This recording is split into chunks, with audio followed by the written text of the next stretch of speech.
Will prices go up for U.S. consumers under the expanding wave of tariffs? It's no longer a hypothetical. The answer is yes, and the impacts are already beginning to ripple through every corner of American life, with consequences that could last far beyond any short-term political gain. Tariffs are often framed as a bold strategy to protect American industries, punish foreign competitors, or reassert control over international trade.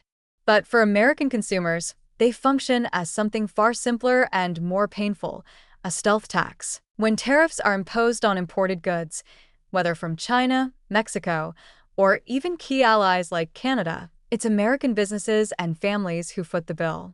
And make no mistake, the bill is coming due. Prices are already starting to rise in sectors directly affected by the new tariffs. The list is long and worryingly diverse.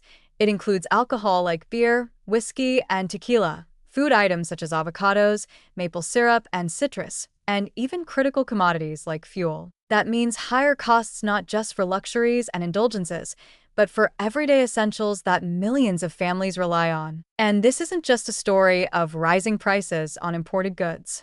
The impact is far more insidious.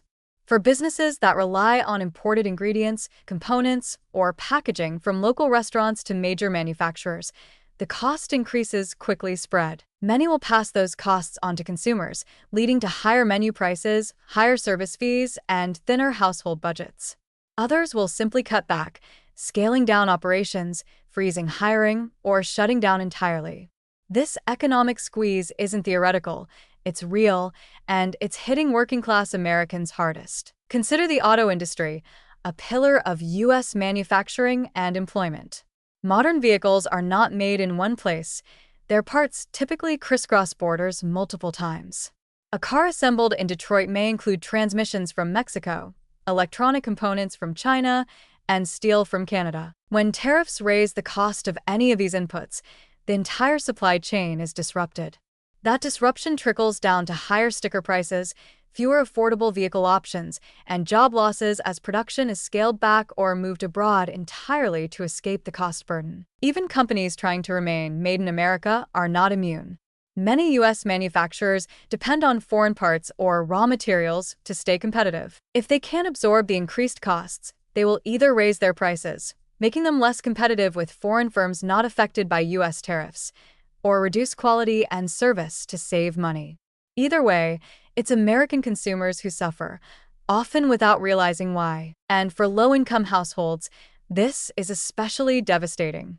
When essential items like food and gas increase even slightly, the margins become razor-thin. For families already struggling to keep up with inflation, rising costs driven by trade wars can tip the balance into crisis, forcing difficult choices between rent and groceries, medicine and transportation. What makes this situation worse is the strategic miscalculation at its core. While tariffs are meant to put pressure on foreign exporters, they rarely change behavior in the way advocates hope.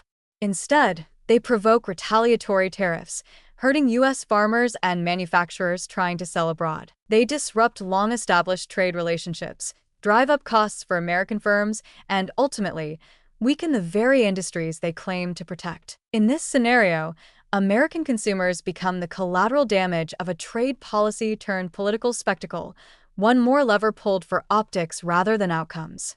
The tariffs might be marketed as a tool of economic nationalism, but they function in practice as a tax on consumption, a tax on competition, and a tax on the poor. And the danger isn't only economic.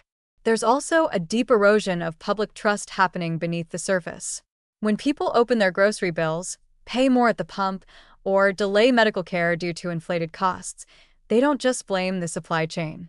They begin to question the competence and the intentions of their leaders. That kind of cynicism is corrosive to democracy. It creates fertile ground for disillusionment, for radical politics, for anger without outlet.